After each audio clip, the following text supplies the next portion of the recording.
Stay safe to have more fun. The Ride Hard, Ride Safe Minute in collaboration with RECO, the Advanced Rescue System. Live with us in the studio is Henry, off-piste specialized instructor and founder of HAT, Henry's Avalanche Talk. Good evening, Henry. Good evening there, Froggy Fred. How are you? Good. Good to see you again. Good to see you too. Yeah. So it's all warming up at the moment. We've had a great season snow-wise so far, but things are looking a little bit more unstable. What's the situation at the moment? Well, it's definitely warming up. We've gone from the dead of winter till almost into summer, really. It is. It's crazy. So, what's happening on the slopes at the moment? Well, as everyone can see, there's a lot of avalanches kicking off, because that usually happens with the first big warming trend of the season, especially if it doesn't freeze very well at night. And that's the problem right now, even for the quality of snow at the moment, is that we're not getting very good freezes at night, starting last night, and it doesn't look very good for tonight either. No, just a light freeze is announced by the latest update of Meteo A light France. freeze. It's not only because of the temperatures, but it's because of the cloud cover too, because the clouds actually keep the heat in. It's amazing how much heat it keeps in and how little heat is kept in when they're not there. A lot of the heat just evacuates, so it can be pretty warm. If we had warm temperatures like today and a clear night tonight, it might actually even freeze things up or firm things up for a good part of the morning tomorrow. But we're not going to have that, which means another big cycle of avalanches. And unfortunately, for the off-piste spring skiing, bit not as nice as we'd like it to be. A bit tricky. You have to go up high and be very creative. Okay. So what are the good tips in terms of where are the off-piste left? I think what you have to do is tomorrow perhaps stick on the piste unless you really know what you're doing and know where to go up high. I think some of the best skiing today was up around like, for example, the Pisaya, going up and skiing down to the road that goes down to Bonneval, and skinning out, or just down to the Pays des Herbes Pomelift. There wasn't a lot to do, and anything that you would do for touring anyway, where you were exposed to slopes that were east, south, west, even north, towards the end of the morning, early afternoon, you're really putting yourself at risk. Of course. So early morning is the tip. Early morning is as the usual, tip. And it's just further complicated. Usually what you do after a good freeze is you start with the east-facing slopes, move over to the south-facing slopes, and then sort of end of the morning, early afternoon, you can move over to the west-facing slopes. And even as time goes on, by the end of April, you can finish off after a good freeze at night in spring conditions, even on north-facing slopes at 2 in the afternoon or so on an ideal day. But we're just not getting the big freeze at night. We've gotten the big melts over the weekend, and we're just not getting the freeze at the moment. One thing I'll point out is if this doesn't sound all that familiar, or it doesn't sound as simple as it should be, you can go onto my website. I just posted a summary of skiing the smooth, I call it, spring skiing, how to have fun and ski the smooth spring snow. Because a lot of people think that spring snow is the slushy stuff. No, it's the smooth stuff with a nice little layer of softened up snow from the sun that's just melted it, what the French call the transformé, a little couple centimeters of that. You want to get your timing right for this one. And you got to get your timing right. Some of the best snow, it's the next best thing to nice powder. So on henrysavalanchetalk.com, on the home page, if you go onto that, I have a quick one-pager on just a summary of how to ski the smooth and have fun and be safe in the spring snow. Okay, so just Google Henry and Avalanche, yep, and you'll find the pages straight away. Thank you. Thanks Any for other that. source of information for off-pisting? Yes, yeah. Well, there's Radio Val d'Isère. Of course, Radio Val d'Isère in the every morning. Yeah, and I always listen to the radio in the morning, especially in springtime. I mean, do throughout the whole winter, but it's key to get the temperatures first thing in the morning in the center of town. And then and you can sort of judge for spring snow skiing. You can judge from there. In the wintertime, of course, you can get an idea afterwards, especially with Jean-Pierre Aiguillon and Renaud Laubry. They're from the Service des Pistes, the directors of the Service des Pistes. They give an idea. You can get an idea of how much snow is falling up on top of the mountain at 8:30, and so that's really good.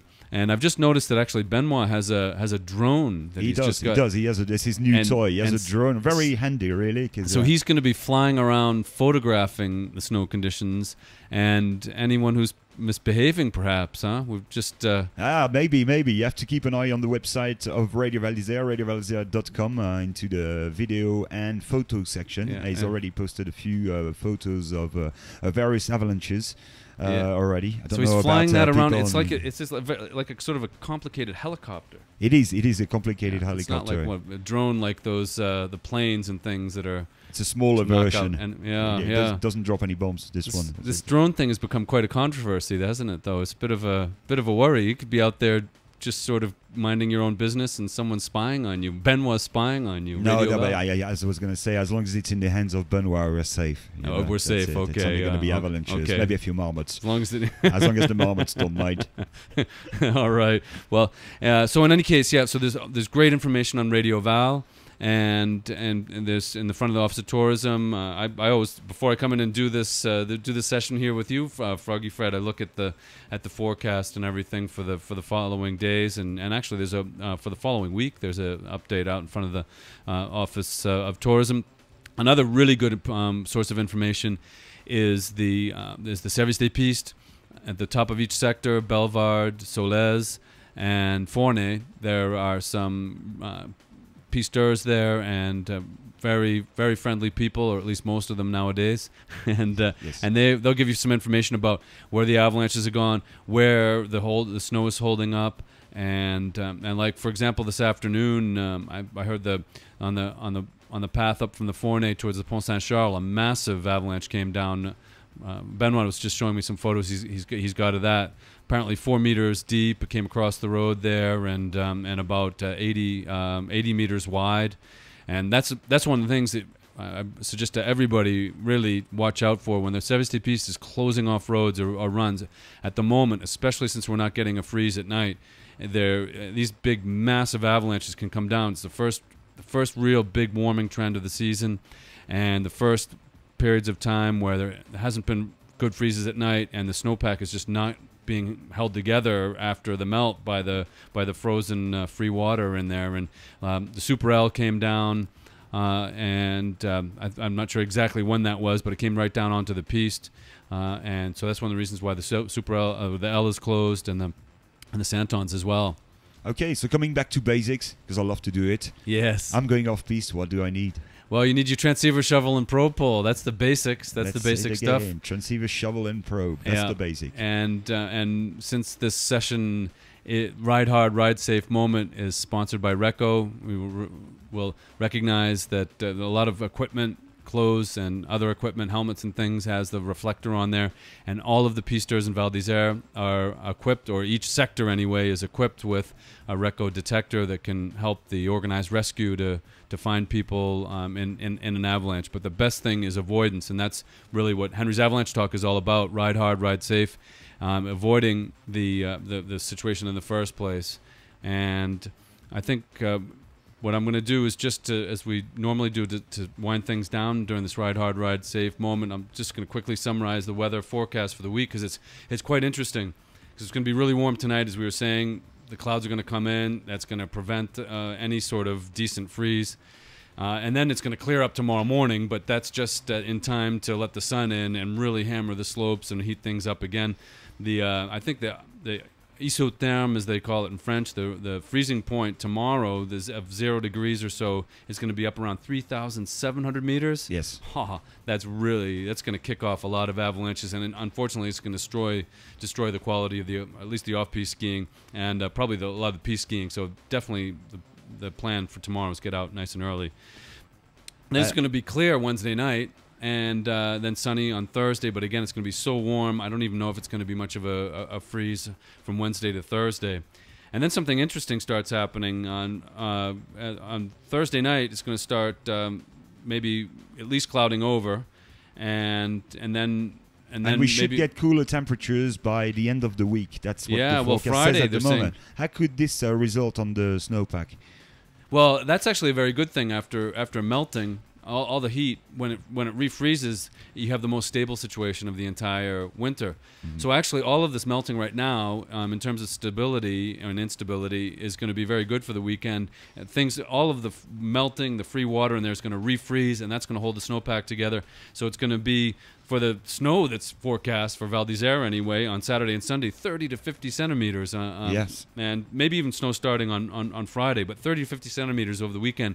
That's really good news, actually, because that means we can have a lot of fun in that snow, and it'll be just that layer of snow that could be unstable. So it's not worried about any deeper instability, which is the thing that really catches people out. In fact, the springtime, one of the reasons why there's less accidents in the springtime, there's more avalanches during the springtime, but one of the reasons why there's less accidents is because it's quite predictable. When it's melting, it's dangerous. Yes. And then once we have a good melt with the free water that melts into the snowpack, and then a good freeze, then it's very stable. Yes. So you know, as long as you follow the instructions and closures of the service des pistes and you use your common sense, then usually you can avoid being taken in an avalanche in the springtime. So what we have is the best of both worlds coming up on the weekend, 30, 50 centimeters on a very, very, very stable snowpack. And then on Monday and Tuesday of next week, it's looking like sun's going to come back with maybe some clouds, and Wednesday and Thursday of next week, same kind of thing, a little bit more sunny, and we may be back into spring conditions and hopefully with better refreezes at night.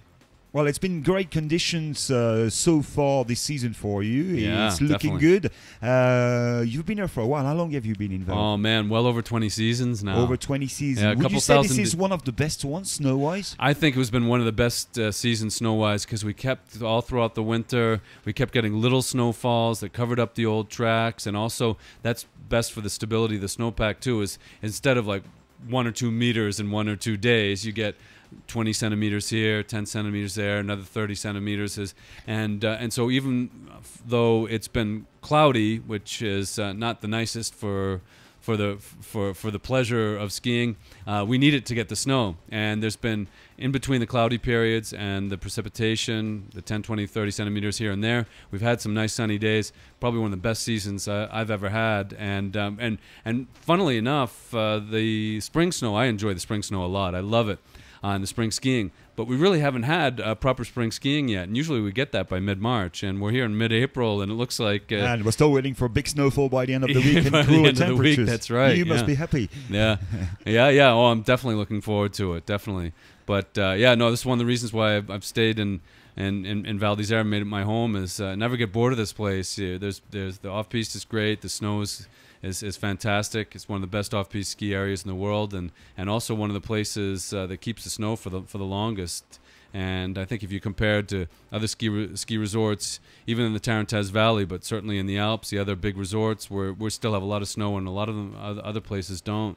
And we're still despite this little pause in good freezes at night, we're not getting them. That's affecting the off-piste. Otherwise, we're going to have some great skiing by the end of the week. So all right, we'll look forward to that. To sum up a bit what we said, information on the Henry Avalanche Talk website, which you can just Google, and you'll find it on Radio Val d'Isère too. Ski reports translated by our friend Gareth in English too, which are interesting. And if you do speak a bit of French, but don't hesitate to listen to Jean-Pierre Aguillon or Renaud. Indispensable information, the fantastic. head of the ski patrol here, and to go and see comes the on at 8:30 in the morning. And I might add, because I know they say it over and over and over, on the side of the piste, that's what you say that. On the side of the piste, he's off-piste, but on a closed run, he's off-piste too, and probably worse because they have a good reason to close it. Usually it's an avalanche race. Exactly, and so your insurance won't cover you if you get into an accident. Even if you hurt yourself, just twist an ankle or something on a closed piste, your insurance won't cover that. So it's another reason for not going on closed runs. So, yeah, I think you basically said everything. Also, information outside of the Office of Tourism and the Service des Pistes. The guys up on the hill, man, they know it because they're living it. Go and ask them how things are going and what their opinion is about the off-piste, and you'll get some really good first-hand information from the pisteurs. The guys and the girls up there are doing a great job. Thank you, Henry. Ride hard, ride safe. Val d'Isère. Val d'Isère. Excellent. See you next week. Thank you very much, Froggy Fred.